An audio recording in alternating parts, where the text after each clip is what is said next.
Hello student, तो कैसे हो आप सभी। मैं आशा करता हूं कि क्लास 12 के हमारी प्रत्येक स्टूडेंट बहुत ही अच्छे होंगे।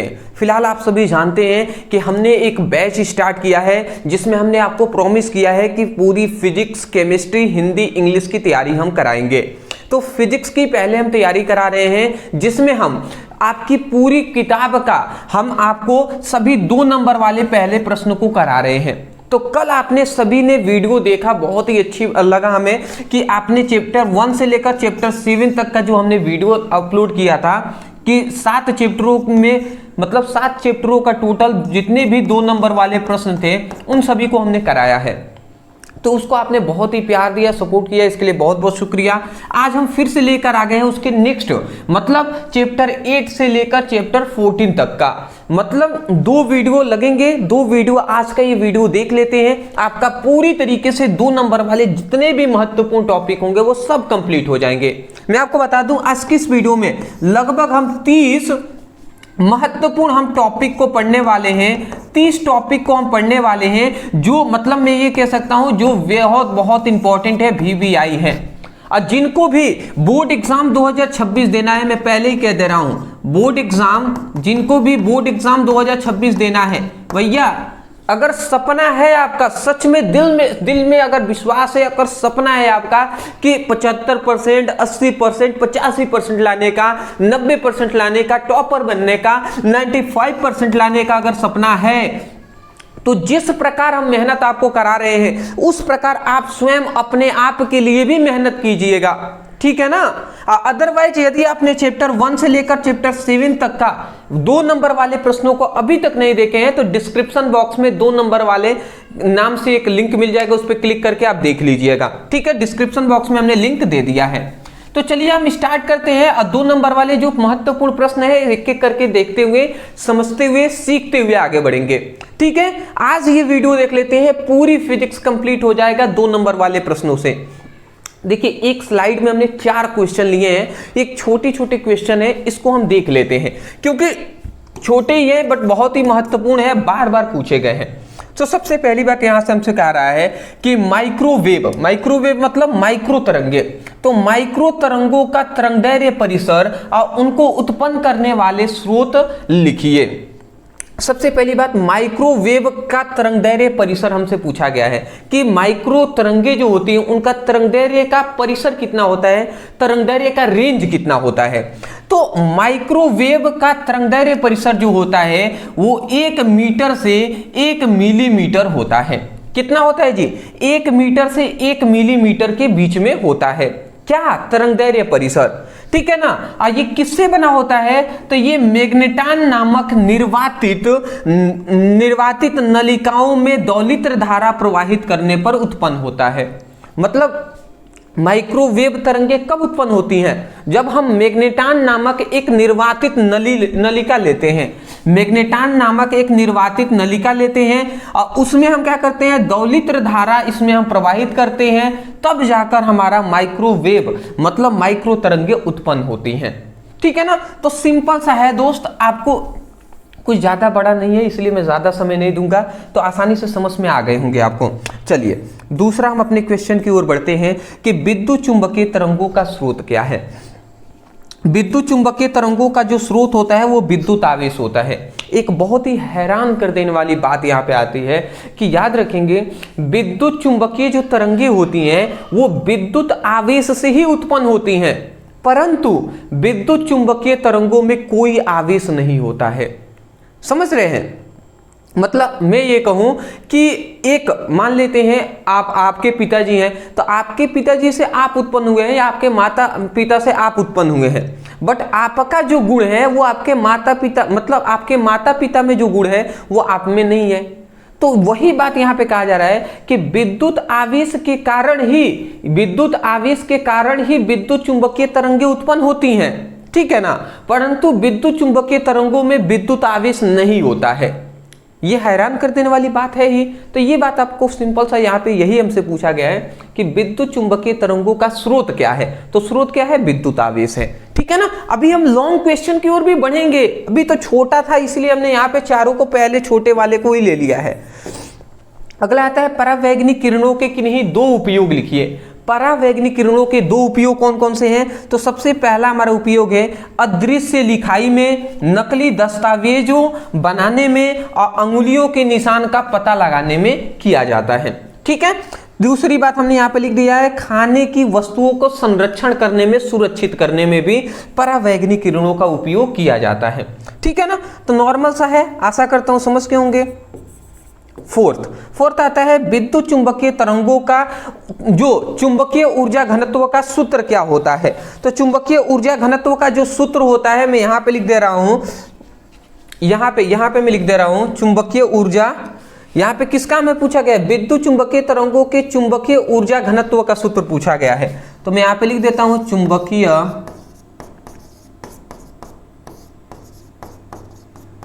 ऊर्जा घनत्व। चुंबकीय ऊर्जा घनत्व का जो सूत्र होता है वो क्या होता है? B²/2μ0 होता है। B²/2μ0 होता है। तो ये बात आप याद रखिएगा।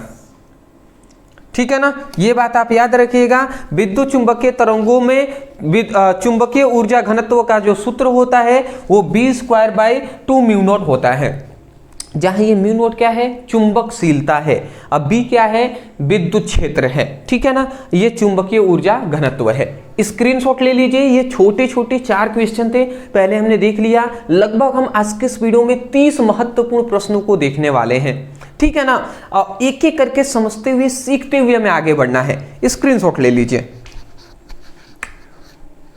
बहुत ही अच्छी बात है दोस्त, बहुत ही अच्छी बात है। जितने भी स्टूडेंट हम पर भरोसा किए हुए हैं, अपने आप पर भरोसा किए हुए हैं, ईश्वर पे भरोसा किए हुए हैं, अल्लाह पर भरोसा किए हुए हैं, मैं यही कहूँगा मेहनत जरूर कीजिएगा दोस्त। भरोसा अच्छी बात है, पर मेहनत भी उतना ही करना पड़ेगा। और मैं आशा करता हूं कि आप हमारे साथ आप भी मेहनत कर रहे होंगे। और सभी प्रश्न जो भी हम करा रहे हैं सभी को एक नोट डाउन में करते हुए एक सादा पेज ले लीजिए। मेरा बात को सुन रहे हैं तो समझने का भी प्रयास कीजिएगा। जैसे हमने एक वीडियो बनाया, पहली वीडियो हमने बनाया था तो उसमें हमने क्या बताया था? फिजिक्स में हमने कितना? फिजिक्स का चैप्टर 1 से चैप्टर 7 तक के 2 नंबर वाले हमने वीडियो बनाया था। ठीक है ना, चैप्टर 1 से 7 तक का। दूसरा फिर हमने ये वीडियो आज का ये जो बन रहा है ये हमारा सेकेंड वीडियो है, जिसमें हम क्या कर रहे हैं? चैप्टर 8 से लेकर चैप्टर 14 तक का 2 नंबर वाले प्रश्नों को करा रहे हैं। यही ना करा रहे हैं जी, 2 नंबर वाले प्रश्नों को करा रहे हैं। अगर ये 2 वीडियो आप देख लेते हैं तो आपका पूरी तरीके से पूरी किताब का जो 2 नंबर वाले प्रश्न है वो तो कंप्लीट हो जाएंगे। तो आपका ये कर्तव्य होना चाहिए कि अगर आप पहली वीडियो देखे हैं तो उसके लिए आप 4-5 पेज फाड़ लीजिए, 4-5 पेज आप निकाल लीजिए या फाड़ लीजिए कॉपी में से ही फाड़ लीजिए। और उसमें लिख लीजिए कि आज का ये वीडियो, मान लेते हैं ये वीडियो देख रहे हैं तो ऊपर लिख लीजिए फिजिक्स चैप्टर 8 to 14 लिख लीजिए, 2 नंबर वाले प्रश्न, इतना लिख लीजिए। और जितने हम क्वेश्चन को करा रहे हैं सभी को नोट डाउन करते हुए, समझते हुए, सीखते हुए लिख लीजिए। और पूरा एक अपना हैंड रिटन बनाइए। जैसे हम जब आपके लिए सब तैयार करते हैं तो हम खुद आपके लिए नोट्स पूरी तरीके से बनाते हैं, मेहनत करते हैं, तब जाकर यहाँ पे पीपीटी प्रेजेंटेशन बनाकर प्रोवाइड किया जाता है। मेहनत लगता है दोस्त, मेहनत लगता है, बहुत ही मेहनत लगता है। मेहनत करने के बाद आपको ये प्रोवाइड किया जाता है। तो अदरवाइज आपको अगर लग रहा है कि आपके लिए कुछ मेहनत यहाँ पे किया जा रहा है, दिन रात एक किया जा रहा है, तो मैं एक ही चीज़ कहूँगा कि सपोर्ट करने की आवश्यकता है आपको। तो ज़रूर सपोर्ट कर दीजिएगा, क्योंकि हमें आपकी सपोर्ट की बहुत ज़्यादा ज़रूरत है। और सपोर्ट तो आप जानते ही है ना, चैनल को सब्सक्राइब कर दीजिएगा। ठीक है ना, चलिए और नोट्स बनाते हुए चलिएगा। अदरवाइज अभी हम नोट्स के बारे में एक और बात बता दे रहे हैं। विद्युत धारा अब क्या होता है? विस्थापन धारा यहाँ पे लिखा गया है।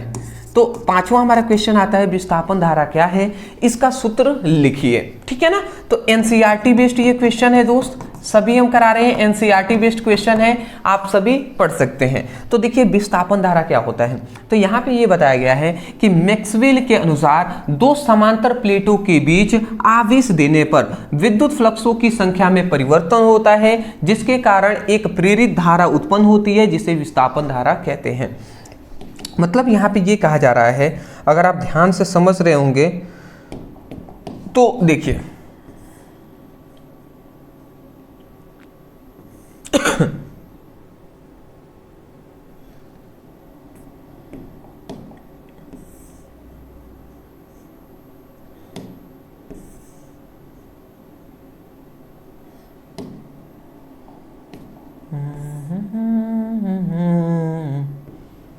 थोड़ा सा समय देंगे दोस्त हमें, क्योंकि हम अच्छे तरीके से अगर आपको समझा रहे हैं तो पूरा अच्छे से समझाना चाहिए हमें, और अच्छे से आपको भी समझ में आना चाहिए, इसलिए थोड़ा सा हम पूरी तरीके से फिगर ही बनाकर हम समझा दे रहे हैं।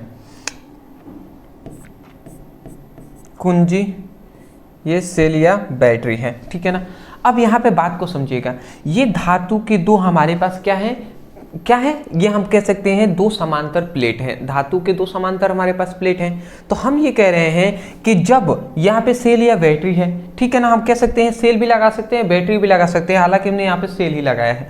तो यहाँ पे जब ये सेल हमने लगाया हुआ है, यहाँ पे दो समांतर प्लेट है, तो इस सेल के द्वारा हम क्या करते हैं, इसमें हम आवेश प्रवाहित करते हैं। जब इस सेल द्वारा हम आवेश इसमें प्रवाहित करते हैं, दो समांतर प्लेटों के बीच हम आवेश प्रवाहित करते हैं, तो इन प्लेटों के बीच क्या होता है, तो इन प्लेटों के बीच विद्युत फ्लक्सों की संख्या में क्या होता है, परिवर्तन होता है। क्या होता है जी, विद्युत फ्लक्सों की संख्या में परिवर्तन होता है, जिसके कारण ये जो दो समांतर प्लेट है इनमें क्या होता है, एक धारा उत्पन्न होती है। इस धारा को मतलब एक यहाँ पे प्रेरित धारा उत्पन्न होती है, और इस धारा को ही हम क्या कहते हैं, ये जो धारा उत्पन्न हुई है ना, इसी धारा को विस्थापन धारा कहते हैं। समझ रहे हैं। जहां पर भी एक बात याद रखिएगा, जहां पर भी विद्युत फ्लक्सों की संख्या में परिवर्तन होता है वहां पर एक प्रेरित धारा उत्पन्न होती है, ठीक है। तो यही बात हम कह रहे हैं कि जब दो समांतर प्लेटों के बीच आवेश दिया जाता है, तो दो समांतर प्लेटों के बीच क्या होता है, विद्युत फ्लक्सों की संख्या में परिवर्तन होता है, जिसके कारण इन दो समांतर प्लेटों के बीच एक आवेश उत्पन्न, एक क्या होता है, एक प्रेरित धारा उत्पन्न होती है, जिसे विस्थापन धारा कहते हैं। आशा करता हूं आप समझ गए होंगे। वही बात थोड़ा हमने एक्सप्लेन करके यहाँ पे लिखा है कि मैक्सवेल ने ये विद्युत धारा के विस्थापन धारा के बारे में बताया है। तो मैक्सवेल के अनुसार दो समांतर प्लेटों के बीच आवेश देने पर, जब दो समांतर प्लेटों के बीच आवेश देने पर विद्युत फ्लक्सों की संख्या में परिवर्तन होता है। इन दो समांतर प्लेटों के बीच विद्युत फ्लक्सों की संख्या में क्या होता है, परिवर्तन होता है, जिसके कारण क्या होता है, एक प्रेरित धारा उत्पन्न होती है, जिसे हम विस्थापन धारा कहते हैं। तो बताइए आपको विस्थापन धारा आसानी से समझ में आया या नहीं आया जी? बिल्कुल आ गया होगा, आपको बिल्कुल आ गए होंगे। इसका विस्थापन धारा को याद रखेंगे हम ID से प्रदर्शित करते हैं। ID इक्वल टू होता है एप्सिलॉन नॉट d∅dt। तो ये आपको याद रख लेना है, ठीक है ना, ये आपको याद कर लेना है। तो यहाँ पे हम क्या कह रहे हैं, यहाँ पे इतनी बात हमने कहा। देखिए हमने यही कहा कि मैक्सवेल के अनुसार जब दो समांतर प्लेटों के बीच आवेश प्रवाहित किया जाता है तो विद्युत फ्लक्सों की संख्या में परिवर्तन होता है, जिसके कारण एक प्रेरित धारा उत्पन्न होती है और उसे विस्थापन धारा कहते हैं। वही बात यहाँ पे हमने लिखा है, ये फिगर बना लीजिएगा, ये फॉर्मूला लिख लीजिएगा। यहाँ पे ये क्या है, यही है हमारा विस्थापन धारा। विस्थापन धारा ये हमारा विस्थापन धारा है ID, ठीक है ना। ये क्या है, यहाँ पे म्यू नॉट क्या है, विद्युतशीलता है। ये क्या है, d∅ क्या है, विद्युत फ्लक्सों की संख्या में परिवर्तन। dt क्या है, समय है, ठीक है ना। चलिए स्क्रीनशॉट आप ले लीजिए, आगे बढ़ेंगे। सभी 2 नंबर वाले ही हमारे प्रश्न हैं, इंपॉर्टेंट है, इसलिए हम थोड़ा सा फास्ट कर रहे हैं। और मैं इतना ही कहूँगा कि मेहनत कीजिएगा दोस्त, मेहनत जरूर हमें करना है, आगे हमें बढ़ना है। अगला हमारा क्वेश्चन आता है, ये दोनों क्वेश्चन मतलब मैं ये कह सकता हूँ 100% इन दोनों में से एक क्वेश्चन तो पूछा ही जाता है, इसलिए दोनों को एक साथ हमने लिखा हुआ है। क्या कह रहा है कि अवतल लेंस का प्रथम फोकस को परिभाषा दीजिए। तो एक तो पहली बात कहा कि अवतल लेंस का प्रथम फोकस का परिभाषा दीजिए, दूसरा हम कह रहे हैं अवतल लेंस के द्वितीय फोकस की परिभाषा दीजिए। तो प्रथम फोकस और द्वितीय फोकस इन दोनों में से एक कोई पूछ लिया जाता है। तो सबसे पहले हम जानते हैं अवतल लेंस का प्रथम फोकस। अवतल लेंस के प्रथम फोकस किसे कहते हैं? तो यहाँ पे हमने लिखा है कि अवतल लेंस के मुख्य अक्ष पर स्थित वह बिंदु जिसकी ओर जाने वाली प्रकाश किरणें लेंस से अपवर्तन के पश्चात मुख्य अक्ष के जिस बिंदु पर मिलती हुई प्रतीत होती हैं वह लेंस अवतल लेंस का मतलब उसे अवतल लेंस का प्रथम फोकस कहते हैं। देखिए कोई ज़्यादा बड़ी बात नहीं है, आसानी से आपको समझ में भी आ जाएंगे। चलिए हम समझा भी देते हैं।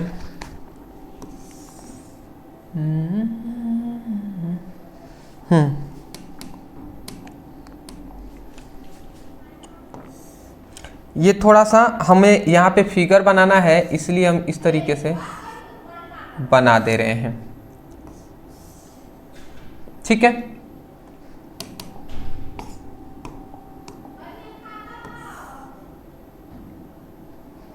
तो यहाँ पे आप देख सकते हैं ये हमारा क्या है, यहाँ पे एक हमने क्या बनाया है, ये हमारे पास एक अवतल लेंस है, इस पर हमने क्या बनाया है, एक मुख्य अक्ष हमने यहाँ पे खींच लिया। ये अवतल लेंस है, ये हमारा मुख्य अक्ष है ना। इतनी बात आप समझ गए होंगे।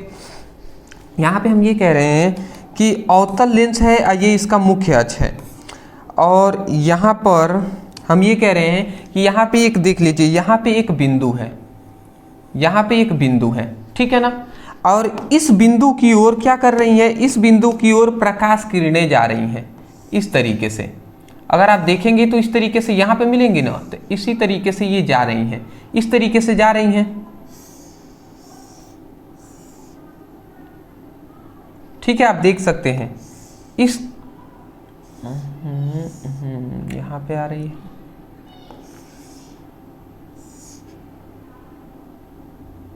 तो देख लीजिए यहाँ पे हमने क्या देखा, यहाँ पे देखा हमने कि जो प्रकाश किरणें हैं ये क्या हो रहा है, मुख्य अक्ष के किसी बिंदु की ओर जा रही हैं। तो यहाँ पे मुख्य अक्ष के किसी बिंदु की अगर हम इसको आगे बढ़ाते हैं तो ये जाकर इसी बिंदु पर तो मिलेंगे ना, सभी ये चारों इसी बिंदु पर मिलेंगे। परंतु जैसे ही ये जो अवतल लेंस है इससे परावर्तित क्या होती है, अपवर्तित होती हैं, इससे क्या होती हैं, अपवर्तित होती हैं। तो ये जानते हैं क्या होती है, अपवर्तन होने के पश्चात ये मुख्य अक्ष के समांतर हो जाती हैं। वास्तव में लेंस अवतल लेंस से टकराने के पश्चात ये क्या हो जाती हैं, मुख्य अक्ष के समांतर हो जाती हैं। जबकि इसको मिलना चाहिए था ना, पर लेंस से टकराने के पश्चात ये क्या हो जाती हैं, मुख्य अक्ष के समांतर हो जाती हैं, ठीक है ना। तो यही बात है जी, मुख्य अक्ष के समांतर हो जाती हैं। तो जो ये तो वास्तव में तो समांतर हो जाती हैं, परंतु अगर हम सच कहें ना तो इस बिंदु पर मिलती हुई प्रतीत हो रही है ना, ऐसा हम सबको लग तो रहा है ना कि अगर ये सीधे जाती तो या इस बिंदु पर मिलती, इस बिंदु पर मिलती, ऐसा हमें पता तो चल रहा है। तो जिस बिंदु पर मिलती हुई प्रतीत होती है ना, वह बिंदु ही अवतल लेंस का प्रथम फोकस कहलाता है, मतलब F1 कहलाता है, ठीक है ना। तो यही बात हम क्या कह रहे हैं, अब परिभाषा ध्यान से समझिएगा। वास्तव में केवल इतना याद रखिएगा, वास्तव में तो ये लेंस से अपवर्तन के पश्चात मुख्य अक्ष के समांतर हो जाता है, ठीक है ना। परंतु प्रतीत होना के मतलब क्या है कि ऐसा वास्तव में तो ऐसा हो जाता है, परंतु ऐसा लग रहा है कि जब ये प्रकाश किरणें जा रही हैं तो लेंस से अपवर्तन के पश्चात मुख्य अक्ष के जिस बिंदु पर मिलेंगी ना, वह बिंदु ही अवतल लेंस का प्रथम फोकस कहलाता है। तो हमें ऐसा बोलना पड़ेगा, क्या बोलना पड़ेगा, ये कौन सा लेंस है, अवतल लेंस है, और ये क्या है, इसका मुख्य अक्ष है। तो हम कहेंगे कि अवतल लेंस के मुख्य अक्ष पर स्थित वह बिंदु जिसकी ओर जाने वाली प्रकाश किरणें लेंस से अपवर्तन के पश्चात मुख्य अक्ष के जिस बिंदु पर मिलती हुई प्रतीत होती हैं, वह बिंदु ही अवतल लेंस का प्रथम फोकस कहलाता है। देखिए एक बात हम कह रहे हैं कि जिस बिंदु पर मिलती हुई प्रतीत होती हैं, आप प्रतीत होने का मतलब ऐसा लग रहा है कि इस पर मिलेंगी, वास्तव में नहीं मिल रही हैं, तो वह बिंदु ही अवतल लेंस का प्रथम फोकस कहलाएगा। एक बार और सुन लीजिए परिभाषा, दोबारा हम नहीं बोलेंगे इसलिए सुन लीजिए। हम कह रहे हैं कि अवतल लेंस के मुख्य अक्ष पर स्थित वह बिंदु, अवतल लेंस के मुख्य अक्ष पर स्थित वह बिंदु जिसकी ओर जाने वाली प्रकाश किरणें लेंस से अपवर्तन के पश्चात मुख्य अक्ष के जिस बिंदु पर मिलती हुई प्रतीत होती हैं वह बिंदु अवतल लेंस का प्रथम फोकस कहलाता है। आशा करता हूं समझ के होंगे। वही बात लिखा गया है, अवतल लेंस के मुख्य अक्ष पर स्थित वह बिंदु जिसकी ओर जाने वाली प्रकाश किरणें लेंस से अपवर्तन के पश्चात मुख्य अक्ष के जिस बिंदु पर मिलती हुई प्रतीत होती हैं वह बिंदु अवतल लेंस का प्रथम फोकस कहलाता है। समझ के होंगे दोस्त। चलिए अगला हमारा 7वें नंबर क्वेश्चन आता है, अवतल लेंस का द्वितीय फोकस को परिभाषित कीजिए। तो चलिए अवतल लेंस के द्वितीय फोकस को भी हम समझ लेते हैं। तो यहाँ पे हमने क्या लिखा है, अवतल लेंस के मुख्य अक्ष के समांतर चलने वाले प्रकाश किरणें लेंस से अपवर्तन के पश्चात मुख्य अक्ष के जिस बिंदु पर मिलती हुई प्रतीत होती हैं वह बिंदु अवतल लेंस का प्रथम फोकस कहलाता है। मतलब यहाँ पे ये हमसे कहा जा रहा है, अगर आप ध्यान से समझें तो सबसे पहले मैं यहाँ पे एक फिगर बना दे रहा हूँ।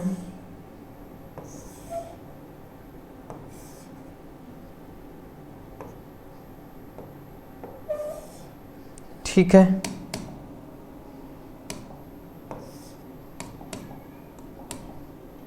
ये हम एक अवतल लेंस हम पहले बना दे रहे हैं। ये हमने क्या किया, एक अवतल लेंस हमने बना दिया और ये इसका मुख्य अक्ष हमने खींच दिया। ये हमारे पास अवतल लेंस है, ये इसका मुख्य अक्ष है। इतनी बात आप समझ गए। तो यहाँ पे हम ये कह रहे हैं कि अवतल लेंस के मुख्य अक्ष के समांतर यदि प्रकाश किरणें जाती हैं, अवतल लेंस है तो अवतल लेंस के मुख्य अक्ष के समांतर इस तरीके से प्रकाश किरणें जाती हैं। ठीक है, अवतल लेंस के मुख्य अक्ष के समांतर इस प्रकार प्रकाश किरणें जाती हैं। ठीक है ना।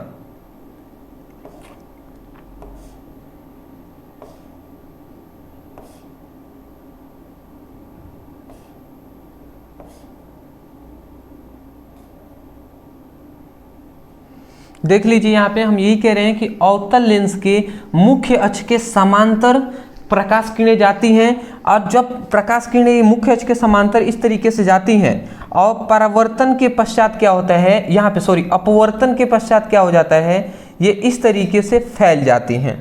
ये अपवर्तन के पश्चात क्या हो जाती हैं, इस तरीके से फैल जाती हैं। ठीक है ना, इस तरीके से ये फैल जाती हैं। इस तरीके से ये क्या हो जाती हैं, इस तरीके से फैल जाती हैं। तो जब ये इस तरीके से फैल जाएंगी, वास्तव में कहीं मिलेंगी नहीं। इस तरीके से जब ये बिखर रही हैं तो कहीं मिलेंगी नहीं। तो अगर हम इन दोनों किरणों को, अगर हम इन किरणों को पीछे लाते हैं, इन किरणों को अगर हम पीछे लाते हैं तो ये इस बिंदु पर देखेंगे तो ये यहाँ पर इस बिंदु पर मिल रही हैं, इस बिंदु पर मिलती हुई प्रतीत हो रही हैं। अगर इन चारों किरणों को पीछे लाते हैं तो जिस बिंदु पर मिलती हुई प्रतीत होती हैं वह बिंदु ही अवतल लेंस का द्वितीय फोकस कहलाता है। समझ रहे हैं ना।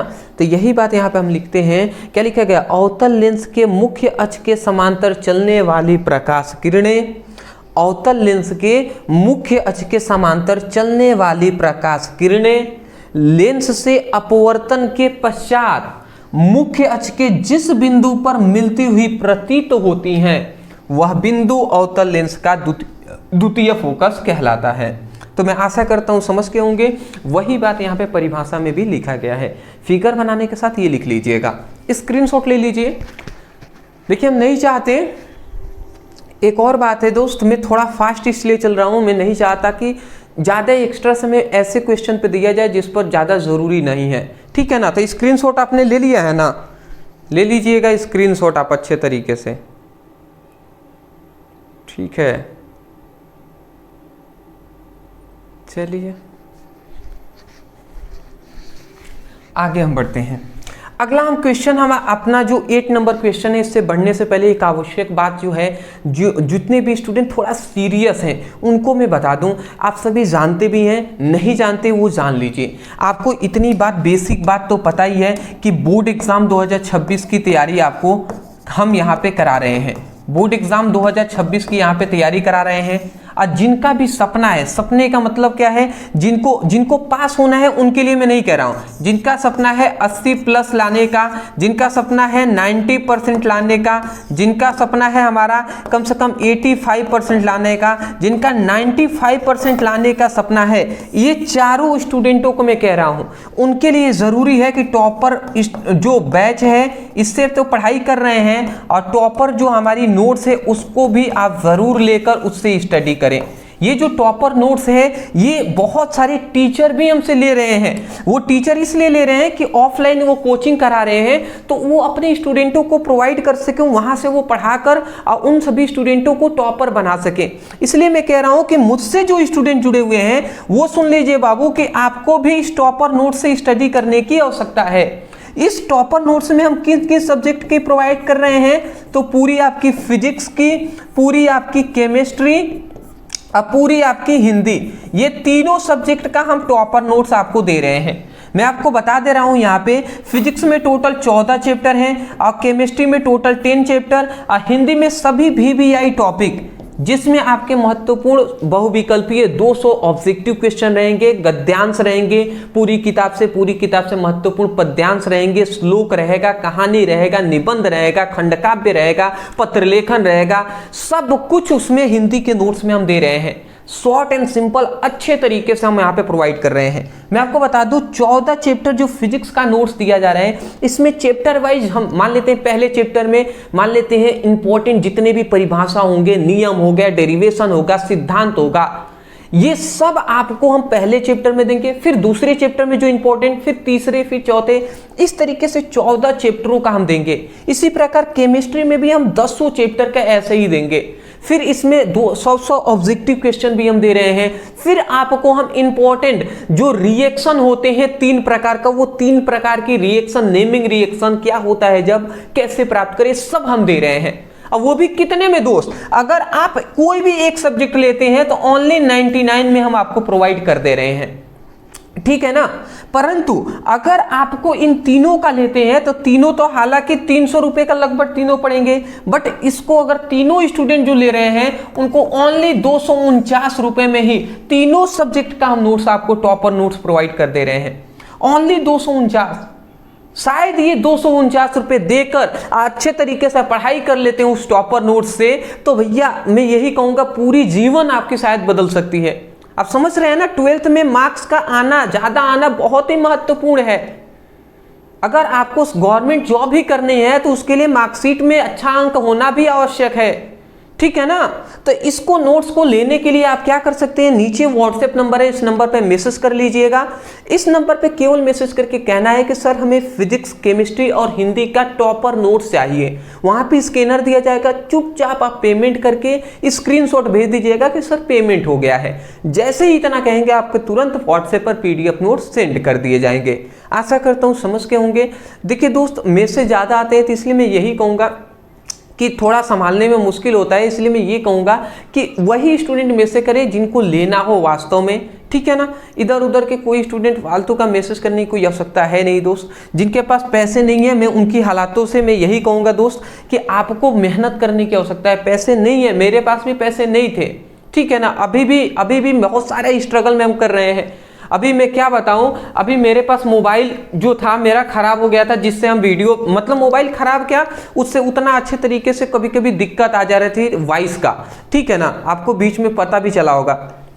हमने क्या किया, देखिए हम गए तो फिर एक मोबाइल हमने यहाँ पे लिया हुआ है, ठीक है। पुरानी मोबाइल से ही हम वीडियो अपना शूट कर रहे हैं। एक हमने मोबाइल ले लिया। अब मैंने ये बहुत मुश्किल से लगभग ये मोबाइल हमने लिया है। अब क्या हुआ, ये नया सेट है, नथिंग का एक मोबाइल हमने लिया। अब देखिए हमने सोचा कि इससे हम अच्छे तरीके से वीडियो बनाएंगे और सभी स्टूडेंटों को प्रोवाइड करेंगे। और जब आज हम वीडियो बनाने के लिए गए तो इसमें क्या है कि जो माइक का, ये जो माइक का जो जैसे हेडफोन लगाते हैं तो इसमें जो क्या होता है, पिन को आता है ना, पिन के लिए यहाँ पे ऑप्शन रहता है, ठीक है। उसमें हम डालते हैं तो फिर से वो क्या होता है, वॉइस आने लगता है। तो इसमें तो कोई ऑप्शन ही नहीं है। हमें उस समय पर ध्यान नहीं दिया इस बात को। इसमें क्या है कि एक माइक हमें लेना पड़ेगा जो लगभग मुझे लगता है 2500 से 3000 रुपये के पड़ेंगे अब वो। और उसके बाद उसको फिर हम जो ब्लूटूथ की सहायता से इसको लगाकर तब पढ़ाना पड़ेगा। तो फिर से पहले तो ये मोबाइल लेने के लिए मैं अपने दोस्त से ही लगभग मैं कह सकता हूँ कि मुझे पैसे लेने पड़ गए, ये हाल आते हैं दोस्त, रियलिटी बात तो यही है। तो कुछ मैंने अपने दोस्त से भी पैसे लिए हैं, उनको भी जल्द से जल्द मैं लौटा दूंगा, मुझे पूरा विश्वास है।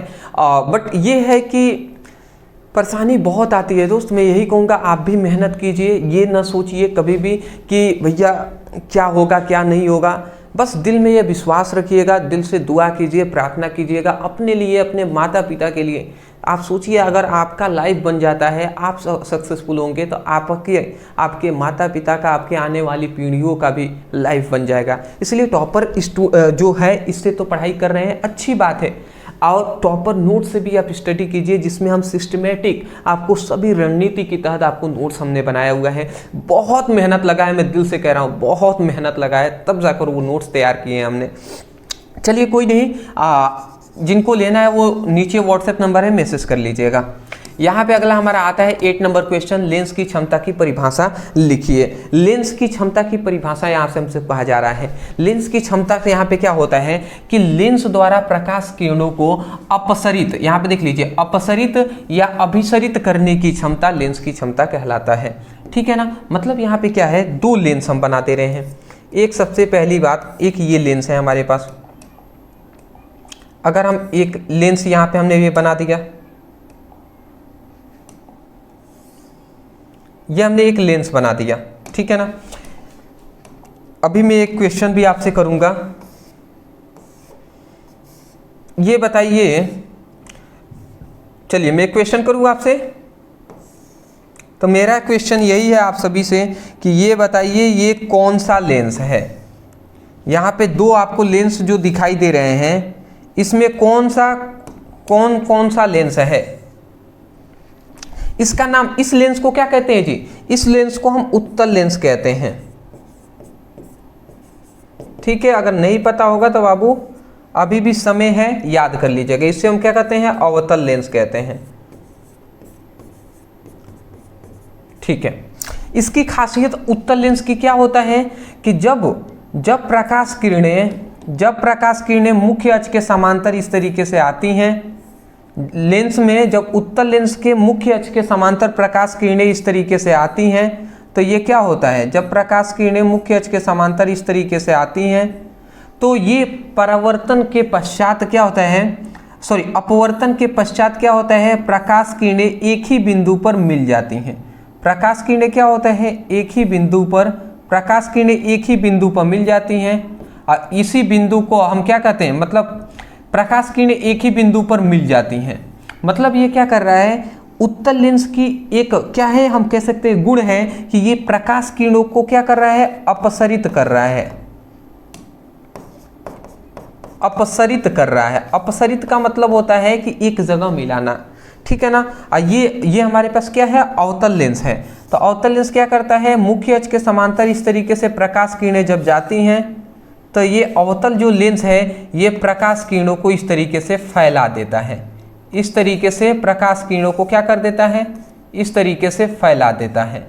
ठीक है ना, ये प्रकाश किरणों को फैला देता है। तो फैलाने को हम अभिसरित कहते हैं,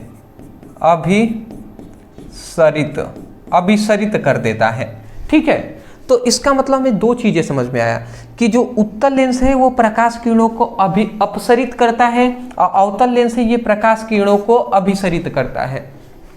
तो हम यही कह रहे हैं कि किसी लेंसों द्वारा प्रकाश किरणों को अपसरित या अभिसरित करने की क्षमता को ही लेंस की क्षमता कहते हैं। समझ रहे हैं, तो किसी लेंसों द्वारा प्रकाश किरणों को अपसरित या अभिसरित करने की क्षमता लेंस की क्षमता कहलाता है। और लेंस की क्षमता P = 1/f होता है, ये बात आप याद रखिएगा, जहां f क्या है, फोकस दूरी है। और ये कब होगा, जब फोकस दूरी को हम मीटर में लेंगे, याद रखेंगे, मीटर में फोकस दूरी का मान लेंगे तब जाकर P = 1/f होता है। अगर फोकस दूरी का मान सेंटीमीटर में लेना है तो 100/f ले लीजिएगा, तब ये फॉर्मूला हो जाएगा।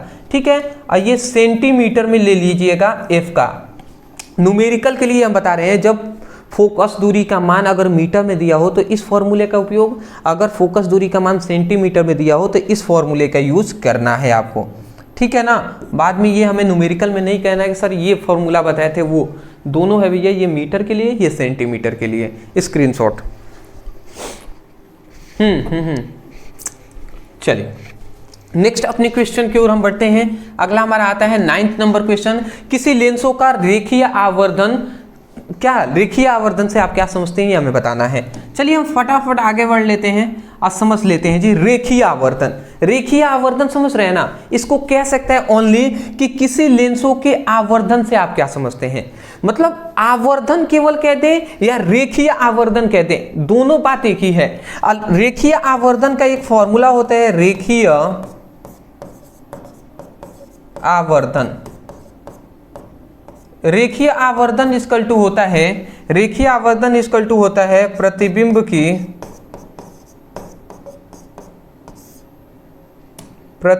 की लंबाई बटे क्या होता है, वस्तु की लंबाई।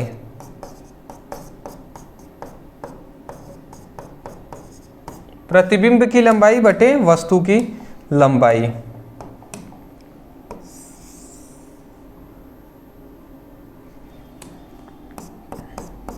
ठीक है ना। रेखीय आवर्धन इक्वल टू प्रतिबिंब की लंबाई बटे वस्तु की लंबाई होता है। तो अब ये कह सकते हैं कि किसी भी, कोई भी लेंस है तो किसी लेंसों द्वारा प्रतिबिंब की लंबाई और वस्तु की लंबाई के अनुपात को रेखीय आवर्धन कहते हैं, कह सकते हैं ना।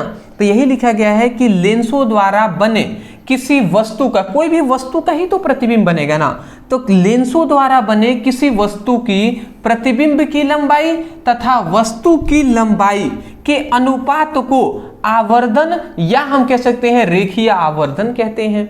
समझ रहे हैं ना, क्या कहा गया, किसी लेंसों द्वारा किसी वस्तु के प्रतिबिंब की लंबाई और वस्तु की लंबाई के अनुपात को रेखीय आवर्धन कहते हैं। और इसको किससे प्रदर्शित करते हैं, m से प्रदर्शित करते हैं। ठीक है ना। चलिए स्क्रीनशॉट ले लीजिए, इसमें कुछ है ही नहीं, आगे हम बढ़ेंगे। बट बहुत सारे स्टूडेंट यही छोटी छोटी मिस्टेक कर देते हैं, तो यही मैं कहूँगा मेहनत करना है, आगे बढ़ना है हमें, तो बिल्कुल भी एक भी क्वेश्चन को छोड़ना हमें नहीं है। अगला हमारा 10th नंबर क्वेश्चन आता है कि लेंस के प्रकाशिक केंद्र को परिभाषित कीजिए। प्रकाशिक केंद्र क्या होता है दोस्त, एनसीईआरटी बेस्ड क्वेश्चन है, ये 2023 में आपसे पूछा गया है। ठीक है ना, मुझे अभी भी याद है, अभी हम क्वेश्चन सेट कर रहे थे, मैं देख रहा था 2023 में एक क्वेश्चन पूछा गया है, लेंस का प्रकाशिक केंद्र। प्रकाशिक केंद्र किसे कहते हैं, जैसे कि यहाँ पे एक हम लेंस बना देते हैं, जैसे ये हमारे पास एक लेंस हो गया, ये हमारे पास एक लेंस हो गया और ये इसका मुख्य अक्ष हो गया। ठीक है ना। तो यहाँ पे ये जो बीच का मध्य बिंदु होता है, इसी को प्रकाशिक केंद्र सी कहते हैं। इसका खासियत ये होता है कि जब कोई प्रकाश किरणें प्रकाशिक केंद्र से होकर जाता है ना, तो बिना विचलित हुए सीधे निकल जाता है। ठीक है ना, बिना विचलित हुए सीधे निकल जाता है। ठीक है, और कहीं से भी जाएगा तो विचलित होगा, भटकेगा, इधर जाना था इधर हो जाएगा। परंतु अगर लेंस के प्रकाशिक मतलब किसी लेंसों का वह बिंदु जिससे प्रकाश किरणें जाती है बिना विचलित हुए सीधे निकल जाती है, तो वही बिंदु प्रकाशिक केंद्र कहलाता है। तो यही बात लिखा गया है कि लेंस का प्रकाशिक केंद्र वह बिंदु होता है, लेंस का प्रकाशिक केंद्र वह बिंदु होता है जिसके पास से गुजरने वाली किरणें बिना मुड़े सीधे निकल जाती हैं। जिसके पास से गुजरने वाली जो किरणें हैं बिना मुड़े सीधे निकल जाती हैं, तो वह बिंदु ही प्रकाशिक केंद्र कहलाता है। स्क्रीनशॉट।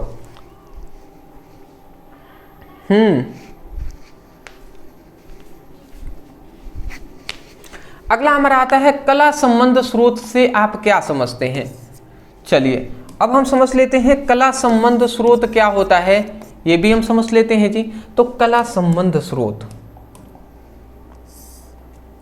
कला संबंध स्रोत। अब कला संबंध स्रोत क्या होता है, इसको ध्यान से आप समझेंगे। इसको हमने 2 पॉइंट्स में हमने दर्शाकर परिभाषा लिखा हुआ है। हालांकि आप चाहें तो ऐसे भी लिख सकते हैं या मिलाकर लिख लीजिएगा। 2 पॉइंट्स हमने इसलिए किया है जिससे आपको समझ में आए, दिमाग में बैठे।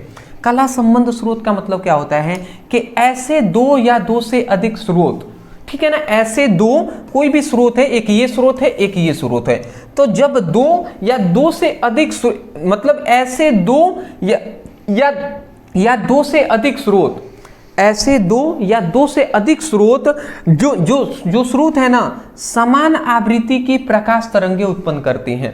पहली बात यह कहा गया कि ऐसे 2 स्रोत या 2 से अधिक स्रोत जो क्या करती हैं, जो समान आवृत्ति की प्रकाश तरंगे उत्पन्न करती हैं। और दूसरी बात कि उनके बीच का फ्रिंज जो अंतर होता है, यहाँ पे फ्रिंज होगा, उनके बीच का जो फ्रिंज अंतर होता है वो समय के साथ स्थिर बना रहता है, ठीक है ना। तो उसी को हम, उस स्रोत को ही कला संबंध स्रोत कहते हैं। मतलब इन दोनों स्रोतों का 2 गुण है। पहली बात कि इनसे जो भी, इन दोनों स्रोतों से जो भी प्रकाश किरणें निकलेंगी, इन दोनों स्रोतों से जो भी प्रकाश किरणें निकलेंगी वो समान आवृत्ति की होंगी। और दूसरी बात कि इनके बीच का जो फ्रिंज अंतर होता है समय के साथ स्थिर बना होगा। तो ऐसे स्रोत को ही हम कला संबंध स्रोत कहते हैं। तो परिभाषा आप बोल देंगे ना, क्या बोलेंगे, अब सुन लीजिए। ऐसे 2 या 2 से अधिक स्रोत जो क्या करती हैं, जो समान आवृत्ति की प्रकाश तरंगे उत्पन्न करती हों और उनके बीच का फ्रिंज अंतर समय के साथ स्थिर बना रहता हो, तो उसे कला संबंध स्रोत कहते हैं। इसमें कुछ भी नहीं है, 1-2 बार पढ़ेंगे, समझेंगे, सब याद हो जाएगा। 1-2 बार पढ़िएगा, समझिएगा, सब याद हो जाएगा। छोटा सा है ये, परिभाषा याद कर लीजिएगा। ये मैं बता दूं, ये लगभग 2016 से लेकर कंसिस्टेंट 2025 तक ये पूछा गया है। आप देख लीजिएगा, मैं पहले ही कह दे रहा हूं, ये छोटा सा है पर बहुत बार ये पूछा गया है। चलिए आप स्क्रीनशॉट ले लीजिए। थोड़ा हम पानी पी ले।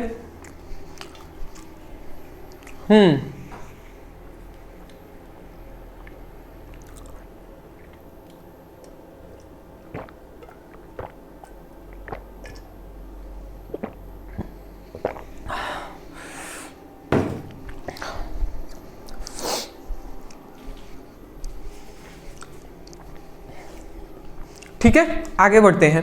स्क्रीनशॉट आपने ले लिया है ना, देख लें हम एक बार। वीडियो अच्छा बन रहा है ना? हाँ जी, चलिए आगे बढ़ते हैं।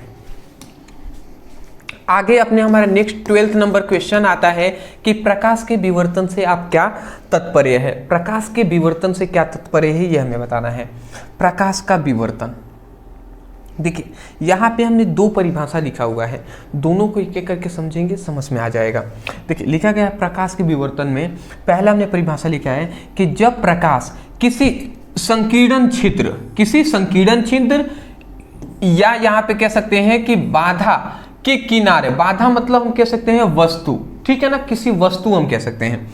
तो जब प्रकाश किरणें किसी संकीर्ण छिद्र या वस्तु के किनारे से गुजरकर मुड़ जाती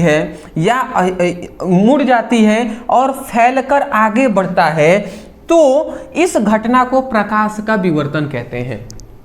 मतलब समझे, यहाँ पे ये हमसे कहा जा रहा है कि जब प्रकाश किरणें किसी संकीर्ण छिद्र, मतलब बहुत ही छोटा सा छिद्र हो, तो किसी संकीर्ण छिद्र या बाधा के किनारे से गुजरकर मुड़ जाती है और फैलकर आगे बढ़ जाता है, तो इस घटना को प्रकाश का विवर्तन कहते हैं। अगर नहीं समझ में आया तो थोड़ा एक हम फिगर बनाते हैं, समझ में आपको आ जाएगा। दोस्त मेरा कहने का मतलब ये है ना, कहने का मतलब समझिएगा, जैसे आपने देखा होगा कि इस तरीके से बहुत सारे, मान लेते हैं एक ईंट है यहाँ पे है, ठीक है ना, सपोज डेट ऐसे हम मान लेते हैं कि ये एक ईंट है। अब ठीक इसी प्रकार, ओहो क्या हो गया, ठीक इसी प्रकार एक क्या है, एक और ईंट है।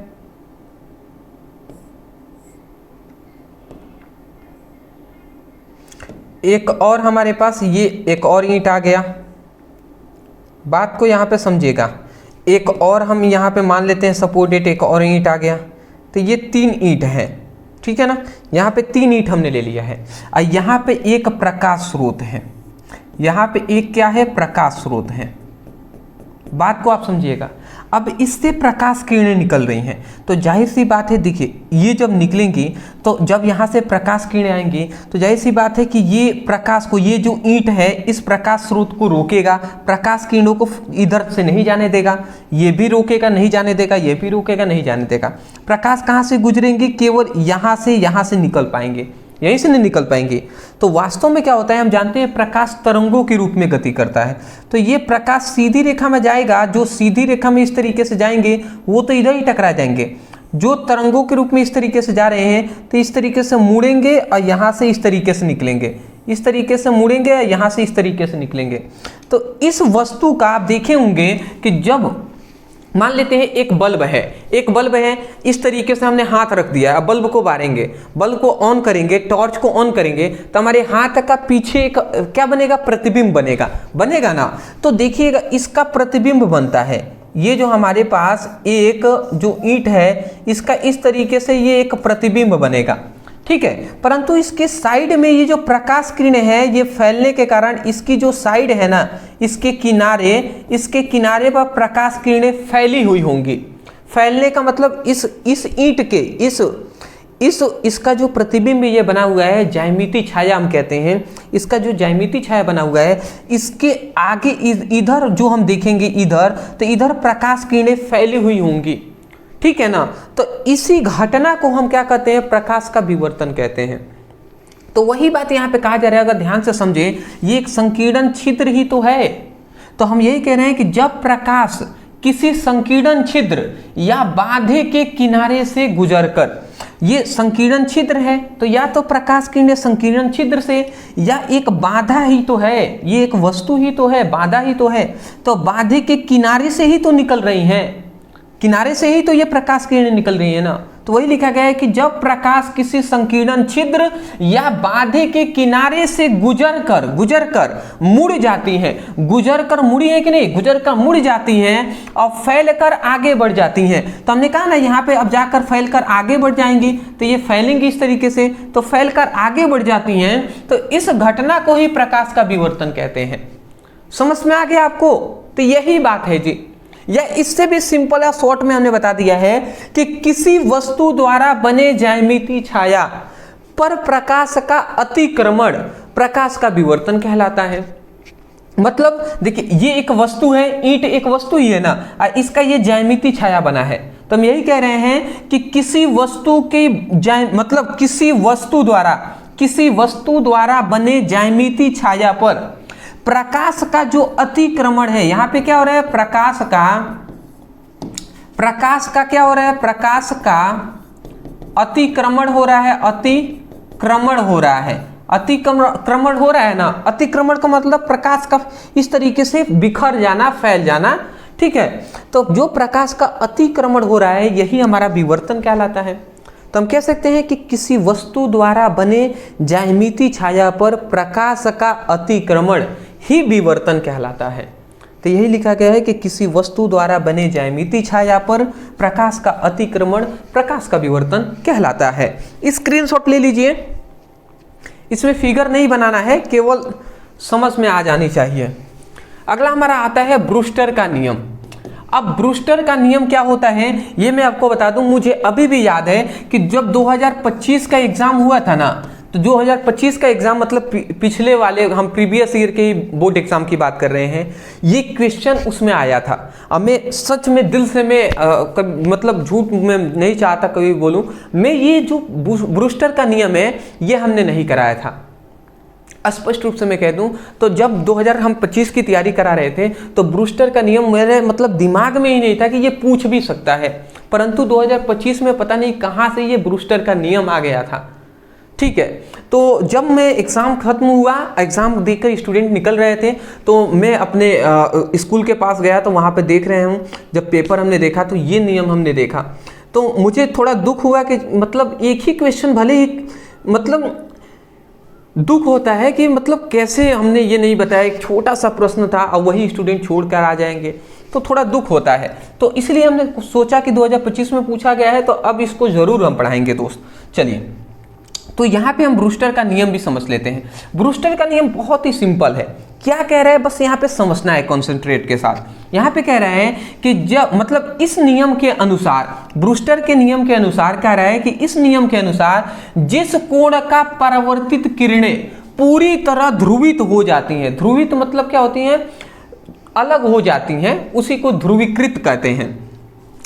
तो ब्रूस्टर के नियम के अनुसार जिस कोण पर परावर्तित किरणें, जिस कोण पर परावर्तित किरणें क्या हो जाती हैं, ध्रुवित हो जाती हैं, उस कोण को ही हम ब्रूस्टर कोण कहते हैं। ठीक है ना। जिस कोण पर परावर्तित जो किरणें हैं वो क्या हो जाती हैं, ध्रुवित हो जाती है, उस कोण को ब्रूस्टर कोण कहते हैं। मतलब यहाँ पे एक फिगर से हम बताते हैं, ये एक हमारे पास एक पारदर्शीय माध्यम है। इससे ये हमारे पास एक पारदर्शीय माध्यम है। इस तरीके से प्रकाश किरणें आती है तो इसे हम आपतित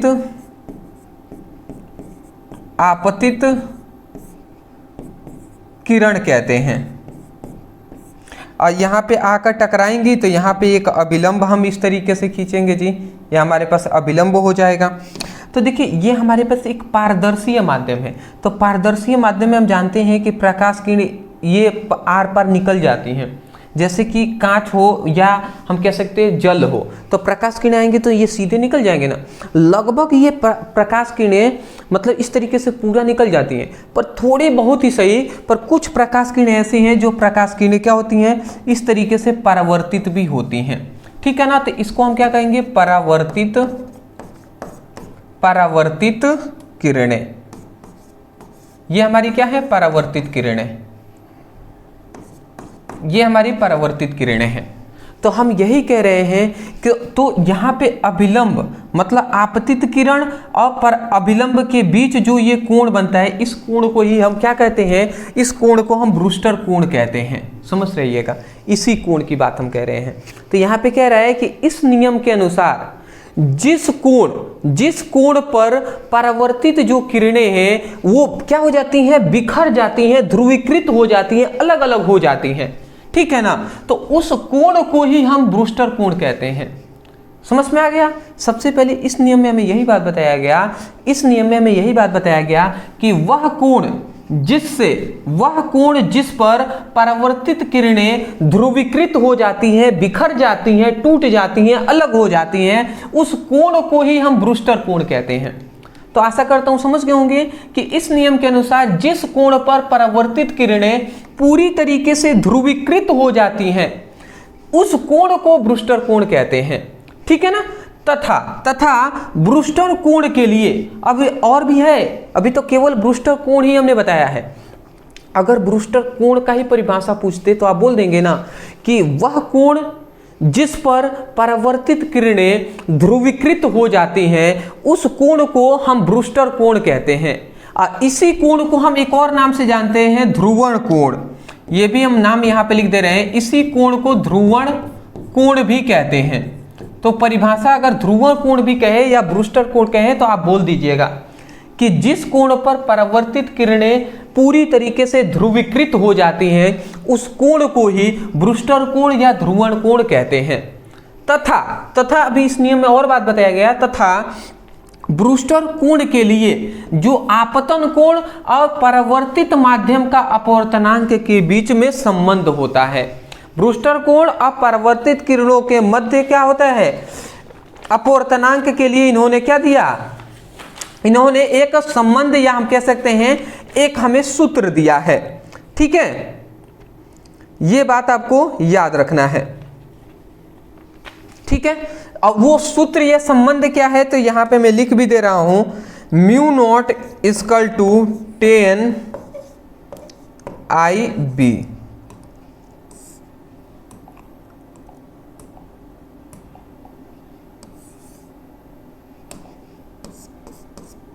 ठीक है ना। ये आप सूत्र आपको याद रखना है। यहाँ पे यही कहा जा रहा है, यहाँ पे म्यू क्या है, म्यू है अपवर्तनांक। यहाँ पे मैं लिख दे रहा हूँ, म्यू क्या है, अपवर्तनांक है। और यहाँ पे IB क्या है, IB। आई बी क्या है, किसी माध्यम, ये क्या है मतलब आई बी ब्रूस्टर कोण है हमारा।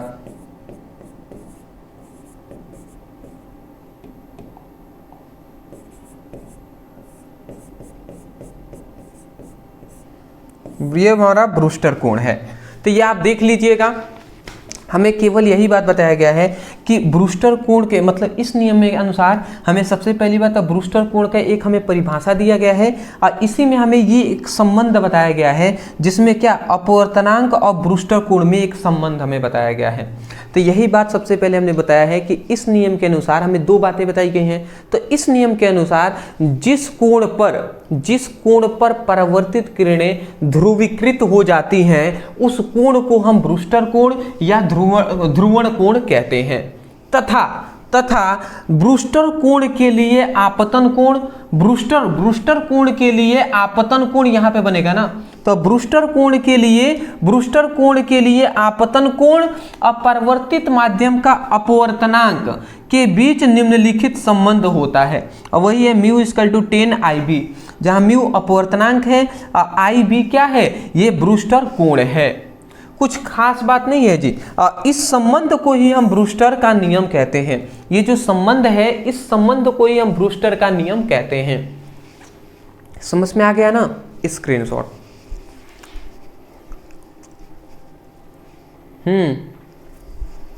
चलिए जी, आगे हमारा आता है ध्रुवण कोण से क्या तात्पर्य है। ध्रुवण कोण से क्या तात्पर्य है ये हमें समझना है। ध्रुवण कोण से क्या तात्पर्य है ये हमें समझना है। तो चलिए हम समझ लेते हैं जी ध्रुवण कोण। ये बताइए ध्रुवण कोण अभी ना हमने बताया, इतना हम ज़्यादा हम लेंगे ही नहीं, आप ये भी परिभाषा कह सकते हैं। ये बताइए अभी ना हमने यहाँ पे ध्रुवण कोण का बताया है कि जिस कोण पर परावर्तित किरणें ध्रुवीकृत हो जाती हैं पूरी तरह से उस कोण को ही हम ब्रूस्टर कोण या ध्रुवण कोण कहते हैं। और यही बात यहाँ पे ध्रुवण कोण फिर पूछ लिया गया है, ये पूछा गया है इसीलिए हमने वहीं पे बता दिया। और यहाँ पे हमने लिखा है इसको भी ले लीजिए, या तो आप ये बोल दीजिएगा या आप वहाँ से भी बोल सकते हैं, दोनों बात एक ही है, ठीक है ना। शब्दों का इधर उधर हो सकता है बट मेन बात वही है जी। चलिए नेक्स्ट हमारा आता है व्यतिकरण और विवर्तन में अंतर लिखिए। व्यतिकरण और विवर्तन में अंतर, तो ये बताइए आप क्या होगा जी। यहाँ में हमने लिख दिया है व्यतिकरण और एक तरह हमने लिख दिया है विवर्तन। देखिए मैं इसमें ज़्यादा कुछ नहीं कहूँगा, इसमें आप जब तक व्यतिकरण और विवर्तन अच्छे से ना समझे तब तक दिक्कत होगा। विवर्तन तो आपने समझ लिया है बट व्यतिकरण आपको अभी हमने बताया नहीं है। 3 नंबर क्वेश्चन में व्यतिकरण पूछा जाता है, जब 3 नंबर वाला कराएंगे तो हम बताएंगे उसमें। फिलहाल अंतर है तो अंतर सुन लीजिए एक एक बार तुलना करके। व्यतिकरण में क्या होता है कि व्यतिकरण की घटना में प्रकाश की दिशा बदलती है और वह एक माध्यम से दूसरे माध्यम में जाती है, ठीक है ना। व्यतिकरण की घटना में प्रकाश की दिशा बदलती है और एक माध्यम से दूसरी माध्यम में जाती है, ठीक है। इसमें भी एक अंतर हम देख लेते हैं कि विवर्तन में क्या होता है, प्रकाश तरंगें किसी बांधे के किनारे या छिद्र से होकर फैलती हैं।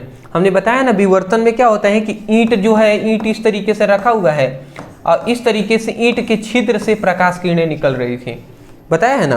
तो वही कहा जा रहा है प्रकाश तरंगे किसी बांधे के किनारे या छिद्र से होकर निकलती हैं। आशा करता हूँ समझ गए होंगे। दूसरा अंतर हम देख लेते हैं, क्या कह रहा है, इस घटना केवल मतलब व्यतिकरण की घटना में केवल पारदर्शी माध्यम में होता है। व्यतिकरण की घटना पारदर्शी माध्यम में ही होता है और विवर्तन की घटना सभी माध्यमों में होता है, ठीक है। अगला हमारा कह रहा है कि व्यतिकरण जो है, व्यतिकरण में सभी फ्रिंज समान चौड़ाई की होती हैं। व्यतिकरण में सभी फ्रिंज समान चौड़ाई की होती हैं और विवर्तन में सभी फ्रिंज समान चौड़ाई की नहीं होती हैं। इसमें क्या होता है, नहीं होती हैं, और इसमें समान चौड़ाई की होती हैं। अगला हमारा फोर्थ आता है कि इनमें सभी दीप्त फ्रिंजे एक समान चौड़ाई के होते हैं। मतलब व्यतिकरण में सभी जो दीप्त फ्रिंज होते हैं वो एक समान चौड़ाई की होती हैं और विवर्तन में सभी जो दीप्त फ्रिंज होती हैं वो समान चौड़ाई की नहीं होती हैं। ये आपको केवल तुलना करके याद करेंगे, आसानी से याद हो जाएगा। स्क्रीनशॉट ले लीजिए। चलिए दोस्त आगे हम बढ़ लेते हैं। अगला हमारा आता है प्रकाश। अब देखिए ये जो क्वेश्चन है, ये यहाँ से मैं जो भी क्वेश्चन कराऊंगा ये मैं कह सकता हूँ कि लगभग ये 5 हम क्वेश्चन अभी हम कराने वाले हैं, एक ही प्रकार के सभी हैं, मतलब बहुत ही ज़्यादा इंपॉर्टेंट है। सुन रहे हैं ना? चलिए, तो यहाँ पे मैं एक ही प्रकार के ये सभी हैं, पहले हम कह दे रहे हैं, थोड़ा थोड़ा अंतर है। प्रकाश विद्युत कार्यफलन से क्या तात्पर्य है? प्रकाश वैद्युत कार्यफलन हम सबसे पहले समझ लेते हैं। प्रकाश वैद्युत कार्यफलन, तो यहाँ पे लिखा गया वह न्यूनतम ऊर्जा जो किसी धातु की सतह से एक इलेक्ट्रॉन निकालने के लिए आवश्यक होता है, प्रकाश वैद्युत कार्यफलन कहते हैं। मतलब समझिएगा, अगर सिंपल सा हम कहें तो मान लेते हैं सपोज डेट ये एक धातु का टुकड़ा है। सपोज डेट ऐसा हम कह देते हैं कि ये सपोज डेट एक धातु का टुकड़ा है। अब धातु का टुकड़ा होगा तो इसमें मुक्त इलेक्ट्रॉन होंगे ही, ये तो बात आप जानते ही हैं। तो जब किसी धातु की सतह पर हम क्या करते हैं, जब किसी धातु की सतह पर हम निम्न आवृत्ति, मतलब ये हम कह सकते हैं, जब किसी, मतलब हम ये कह रहे हैं कि ये एक धातु की हमारे पास सतह है, तो हम कह रहे हैं कि वह न्यूनतम ऊर्जा,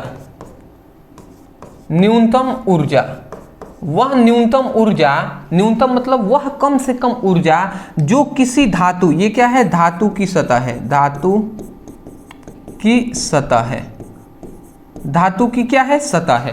तो वह न्यूनतम ऊर्जा जो किसी धातु की सतह से एक इलेक्ट्रॉन निकालने के लिए, धातु की सतह से एक इलेक्ट्रॉन निकालने के लिए क्या होता है, आवश्यक होता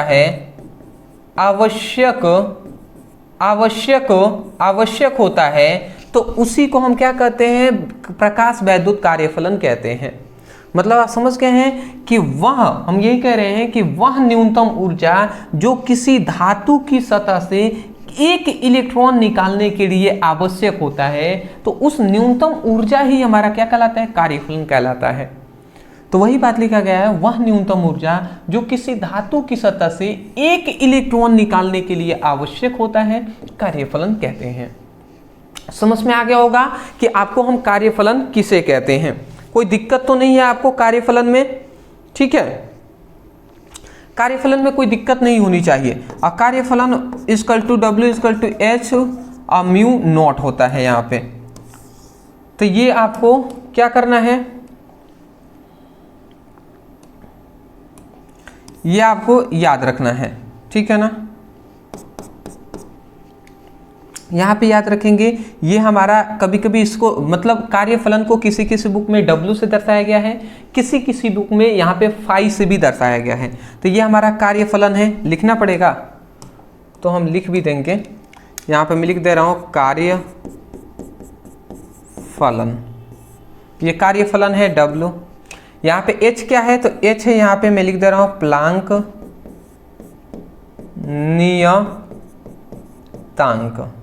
नियतांक है। और यहाँ पे ये क्या है, तो ये हमारा देहली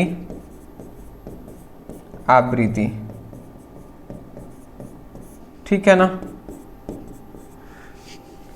ये आप याद रखिएगा। चलिए, इतने आप याद रखेंगे। अगला हमारा आता है देहली आवृत्ति। अब देख लीजिए यहाँ पे ये है ना, इसी को, इसका नाम मुझे याद नहीं पड़ रहा है, म्यू नोट नहीं ना, म्यू तो नहीं कहते हैं भैया, इसको ओमेगा कहते हैं क्या,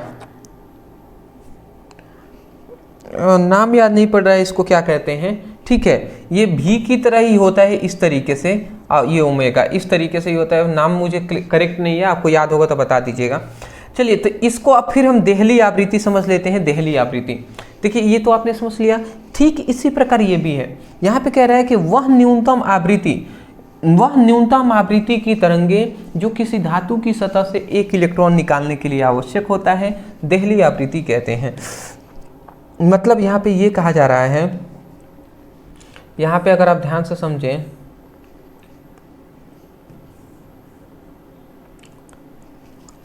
यहाँ पे ये हमारा मुक्त इलेक्ट्रॉन है, ये धातु के सतह है, इस पर यहाँ पे हमारा मुक्त इलेक्ट्रॉन है, आपको दिखाई दे ही रहा होगा। और यहाँ पे हम प्रकाश किरणें इस प्रकार से आपतित कराते हैं, यहाँ पे ये प्रकाश किरणें हमने क्या कराया है, यहाँ पे हमने प्रकाश किरणों को हमने क्या कराया है, प्रकाश किरणों को आपतित कराया है। तो इस तरीके से हमने इस पर प्रकाश किरणें आपतित कराया। और ये प्रकाश किरणें जो है ना वो न्यूनतम आवृत्ति की तरंगे हैं। क्या है जी, न्यूनतम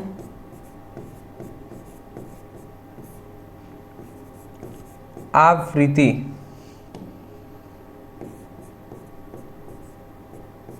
न्यूनतम आवृत्ति की तरंगे।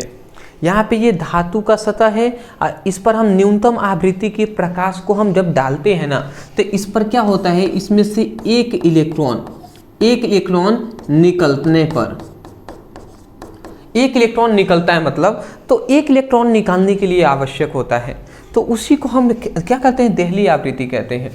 मतलब यहाँ पे हम ये कह रहे हैं कि वह न्यूनतम आवृत्ति की तरंगे जो किसी धातु की सतह से एक इलेक्ट्रॉन निकालने के लिए आवश्यक होता है, उसी को हम देहली आवृत्ति कहते हैं। क्या कह रहे हैं कि वह न्यूनतम आवृत्ति की तरंगे जो किसी धातु की सतह से एक इलेक्ट्रॉन निकालने के लिए आवश्यक होता है, उसी हम देहली आवृत्ति कहते हैं। और देहली आवृत्ति का सूत्र क्या हो जाएगा, देहली आवृत्ति का सूत्र हो जाएगा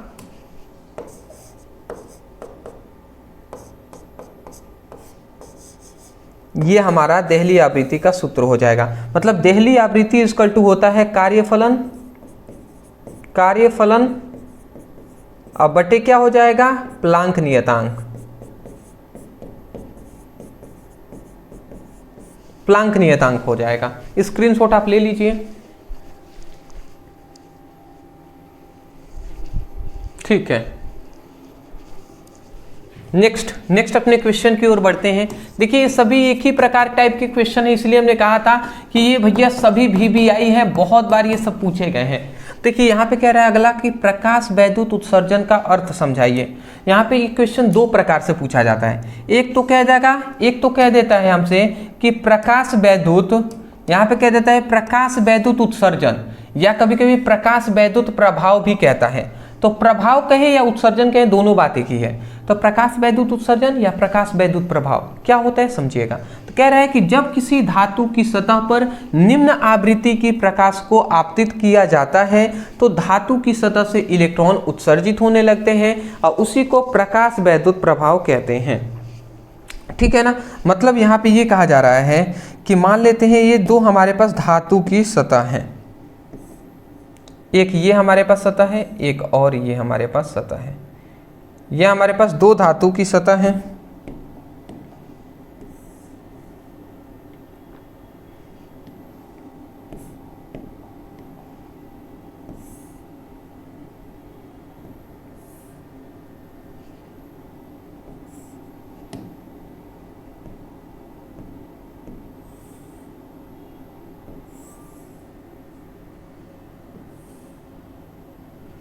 समझिएगा, यहाँ पे ये हमारा धातु की सतह है। ठीक है ना।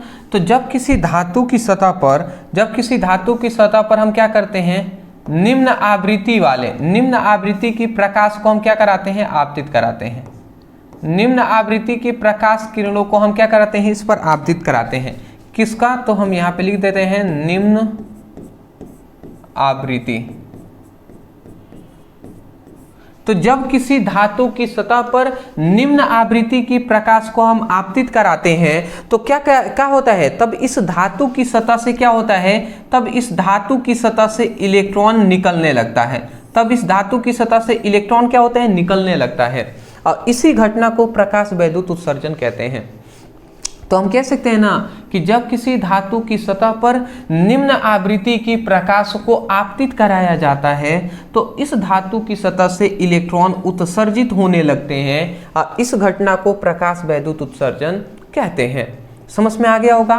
तो इतना लिखने के बाद चाहे तो आप फिगर ये बना सकते हैं, कोई दिक्कत वाली बात नहीं है। अगला हमारा आता है प्रकाश वैद्युत प्रभाव में देहली तरंगदैर्घ्य। ध्यान से समझेंगे, देहली तरंगदैर्घ्य से आप क्या समझते हैं।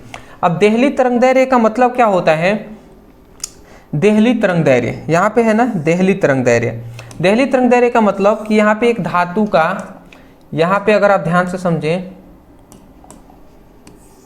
ये एक हमारे पास धातु का टुकड़ा है। अब धातु की सतह है तो इसमें मुक्त इलेक्ट्रॉन होंगे ही। तो यहाँ पे हम क्या करते हैं, यहाँ पे हम क्या करते हैं, इस धातु की सतह पर प्रकाश किरणों को आपतित कराते हैं। परंतु ये जो प्रकाश किरणें होंगी, ये याद रखेंगे अधिकतम तरंगदैर्घ्य वाली प्रकाश किरणें होंगी। अधिकतम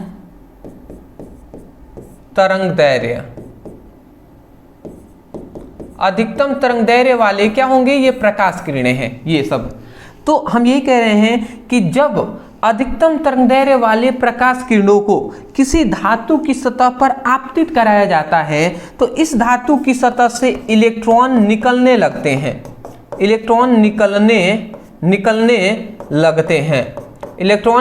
लगते हैं और इलेक्ट्रॉन जब निकलने लगते हैं तो इसी को हम क्या कहते हैं, देहली तरंगदैर्घ्य कहते हैं। तो वही लिखा गया है कि वह अधिकतम तरंगदैर्घ्य वाली तरंगे जो किसी धातु की सतह से एक इलेक्ट्रॉन निकालने के लिए आवश्यक होता है उसे देहली तरंगदैर्घ्य कहते हैं। समझ रहे हैं ना?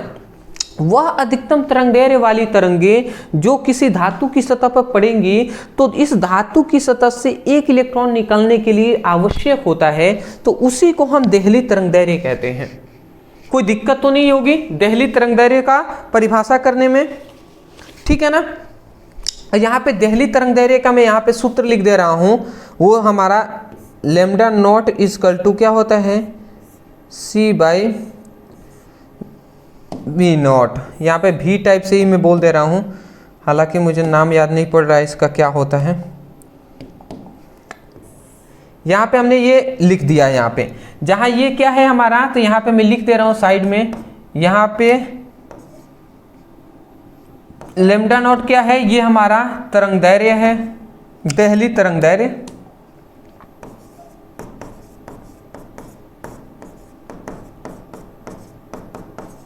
देहली तरंगदैर्घ्य है। दूसरा यहाँ पे C क्या है, प्रकाश की चाल। प्रकाश की चाल है। और यहाँ पे ये क्या है, ये हमारा V टाइप से, ये नॉट नीचे है तो ये हमारा देहली आवृत्ति है।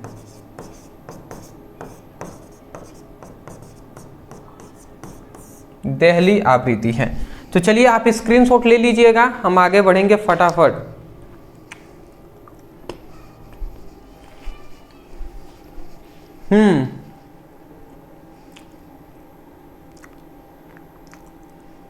आगे बढ़ेंगे।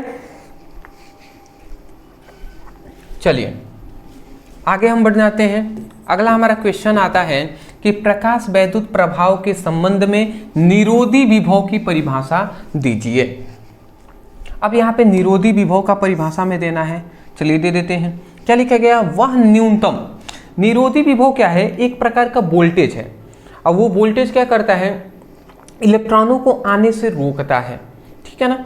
तो वही बात यहाँ पे बोला गया है, ठीक है ना, कि वह न्यूनतम, न्यूनतम मतलब कम। अब विपरीत विभव है, विपरीत विभव, तो वह न्यूनतम विपरीत विभव जिस पर फोटो इलेक्ट्रॉन, फोटो इलेक्ट्रॉन मतलब वही इलेक्ट्रॉन की बात हो रहा है, वह न्यूनतम विपरीत विभव जिस पर फोटो इलेक्ट्रॉन एनोड तक नहीं पहुंच पाता।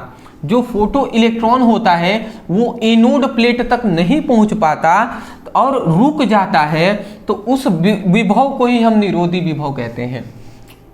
समझ रहे हैं?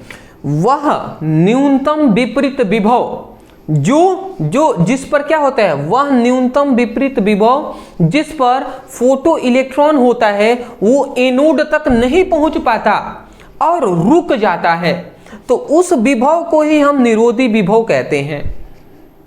कुछ हार्ड है ही नहीं, सिंपल सी बात है कि एक ऐसा वोल्टेज है जो इलेक्ट्रॉन को एनोड तक नहीं पहुंचने देता है, तो वही जो वोल्टेज है उसी वोल्टेज को हम निरोधी वोल्टेज या निरोधी विभव कहते हैं। तो वही हम कह रहे हैं कि वह न्यूनतम विपरीत विभव, वह न्यूनतम विपरीत विभव जो फोटो इलेक्ट्रॉन को एनोड तक नहीं पहुंचने देता और रुक जाता है, तो उसी को निरोधी विभव कहते हैं।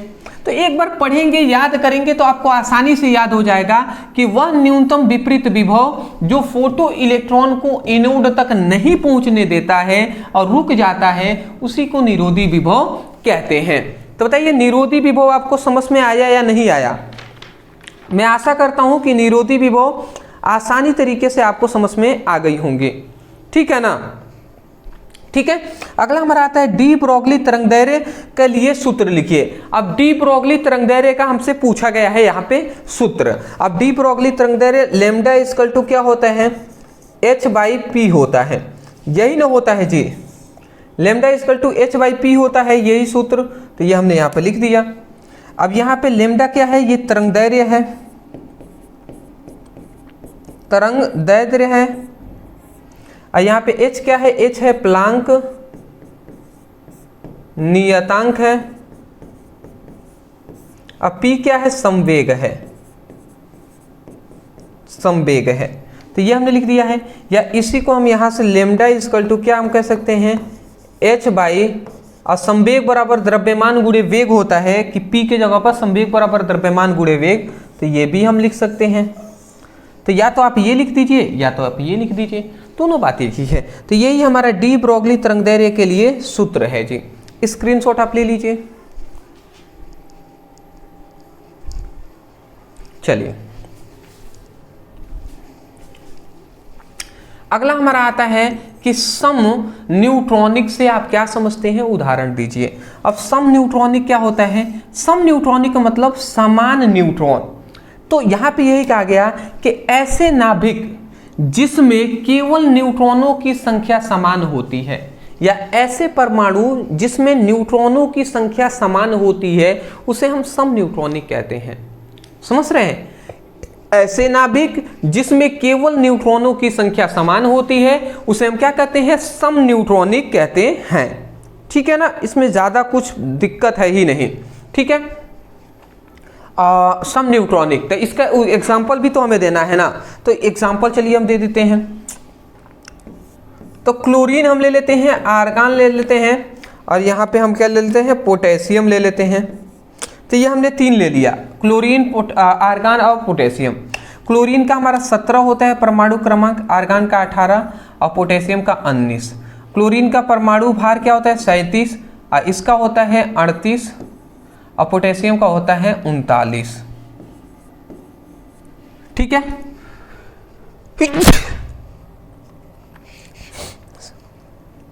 तो इतनी बात आपको आसानी से समझ में आ गई होंगी। यहाँ पे ये हमने 3 क्या लिया है? परमाणु का हमने परमाणु ले लिया है। सॉरी, यहाँ पे ये हम 3 परमाणु कह सकते हैं या नाभिक हम कह सकते हैं। तो 3 परमाणुओं का अगर हम नाभिक में चेक करते हैं, तो यहाँ पे कह रहा है ऐसे नाभिक जिसमें केवल न्यूट्रॉनों की संख्या समान होती है। तो अगर हम इसमें देख लेते हैं कितने न्यूट्रॉन होंगे, इसमें तीनों में अगर न्यूट्रॉनों की संख्या समान होगी, तो इसका मतलब यही सम न्यूट्रॉनिक है। ठीक है, तो इसमें अगर देखें तो न्यूट्रॉनों की संख्या इक्वल टू होता है Z माइनस ए होता है, Z माइनस ए होता है। Z क्या है? Z मतलब परमाणु संख्या है, या परमाणु भार भी हम कह सकते हैं। ए मतलब परमाणु संख्या है या परमाणु क्रमांक है। तो मतलब क्या है? न्यूट्रॉनों की संख्या निकालनी है तो ऊपर वाले में से नीचे वाले को घटाना है। तो न्यूट्रॉनों की संख्या अगर हम एक एक करके निकाल लेते हैं, तो पहले वाले क्लोरीन के लिए अगर हम निकालें, तो क्लोरीन के लिए न्यूट्रॉनों की संख्या इसके लिए निकालें तो 37 में से 17 अगर घटा देंगे तो कितना आ जाएगा? 37 माइनस 17 इक्वल टू 37 10 27 10 37, मतलब 20 आ जाएगा। तो यहाँ पे 20 न्यूट्रॉनों की संख्या होगा। किसके लिए? क्लोरीन के लिए। अगर इसके लिए निकाल लेते हैं आर्गन के लिए, तो 38 माइनस 18 कर देंगे, तो 38 माइनस 18 कितना हो जाएगा? ये भी हमारा 20 हो जाएगा। अगर हम पोटेशियम के लिए निकाल लेते हैं न्यूट्रॉनों की संख्या, तो 39 माइनस 19 हो जाएगा, इक्वल टू ये भी 20 हमारा हो जाएगा। तो देख सकते हैं, क्या हम देख सकते हैं, सॉरी, यहाँ पे हम तीनों देख सकते हैं ये बात। क्लोरीन के लिए भी, क्लोरीन में भी कितने इलेक्ट्रॉन है? न्यूट्रॉनों की संख्या है 20। आर्गन में भी न्यूट्रॉनों की संख्या 20, पोटेशियम में भी 20। इसका मतलब यही सम न्यूट्रॉनिक है। तो वही ना कहा गया था कि ऐसे नाभिक जिसमें न्यूट्रॉनों की संख्या समान होती है तो उसी को सम न्यूट्रॉनिक कहते हैं। समझ में आ गया? ये तीनों आप परिभाषा लिख तीनों एग्जाम्पल भी लिख लीजिएगा, ठीक है। अगला कह रहा है एक क्यूरी को परिभाषित कीजिए। तो यहाँ पे एक क्यूरी का मतलब क्या है? ऐसी रेडियो एक्टिव पदार्थ, यहाँ पे कह रहा है ऐसी रेडियो एक्टिव पदार्थ में, मतलब सॉरी किसी रेडियो एक्टिव, यहाँ पे क्यूरी का हम परिभाषा कह रहे हैं, किसी रेडियो एक्टिव पदार्थ में 3.7 × 10⁻10 विघटन प्रति सेकेंड हो तो उस रेडियो एक्टिव पदार्थ की जो सक्रियता होती है उसे 1 क्यूरी कहते हैं। मतलब अगर हम यहाँ पे 1 क्यूरी इक्वल टू लिखना चाहें 1 क्यूरी, तो 1 क्यूरी इक्वल टू अगर हम लिखना चाहें 1 क्यूरी इक्वल टू अगर हम लिखना चाहें तो ये हम क्या लिख सकते हैं? 1 क्यूरी इक्वल टू 3.7 × 10⁻10 विघटन प्रति सेकेंड, विघटन प्रति सेकेंड। तो ये हमारा क्या हो जाएगा? यह हमारा क्या हो जाएगा? ये आप याद रखिएगा, 1 क्यूरी बराबर इतना विघटन प्रति सेकेंड होता है। तो वही लिखा गया है कि किसी रेडियो एक्टिव पदार्थ में 3.7 × 10⁻10 विघटन प्रति सेकेंड हो तो उस रेडियो एक्टिव पदार्थ की जो सक्रियता होगी वह सक्रियता ही 1 क्यूरी कहलाएगी। तो बताइए कोई दिक्कत तो नहीं है, सिंपल सा है जी। आगे हम बढ़ जाते हैं। अगला हमारा आता है नाभिकीय संलयन और अगला हमारा नाभिकीय विखंडन। नाभिकीय संलयन और नाभिकीय विखंडन क्या होता है समझ जाते हैं। नाभिकीय संलयन का मतलब कि जब दो हल्के हल्के नाभिक आपस में मिलकर एक बड़े नाभिक का निर्माण करते हैं तो उस हम क्या कहते हैं? नाभिक। इस प्रक्रिया को नाभिकीय संलयन कहते हैं। जब दो हल्के हल्के नाभिक आपस में मिलकर एक बड़े नाभिक का निर्माण करते हैं तो इस प्रक्रिया को हम क्या कहते हैं? नाभिकीय संलयन कहते हैं। वही लिखा गया है, जब दो हल्के नाभिक परस्पर मिलकर एक भारी नाभिक का निर्माण करते हैं इस प्रक्रिया को नाभिकीय संलयन कहते हैं। तो बताइए नाभिकीय संलयन आपको समझ में आया या नहीं आया? नाभिकीय संलयन आपको समझ में आ गया होगा। जैसे इसका एग्जाम्पल अगर हम दे दें तो एग्जाम्पल यहाँ पे हम दे भी देते हैं। एग्जाम्पल जैसे हम यहाँ पे ड्यूट्रियम और ट्रीटियम को दे देते हैं। तो अगर हम ड्यूट्रियम और ट्रीटियम ये दो हल्के हल्के हम नाभिक को ले लेते हैं या हल्के हल्के पदार्थ को हम ले लेते हैं और इनकी जब हम आपस में दोनों मिलते हैं तो हीलियम का निर्माण कर लेते हैं। और देखिए जब ये ड्यूट्रियम और ट्रीटियम मिलते हैं तो हीलियम बना देते हैं। तो एक एक मिलकर 2 हो गए और 2 3 5 होने चाहिए बट ऊपर 4 ही है। इसका मतलब एक कहाँ गया? तो एक हमारा 101, मतलब एक हमारे ये न्यूट्रॉन के रूप में बाहर निकल रहा है, ठीक है ना।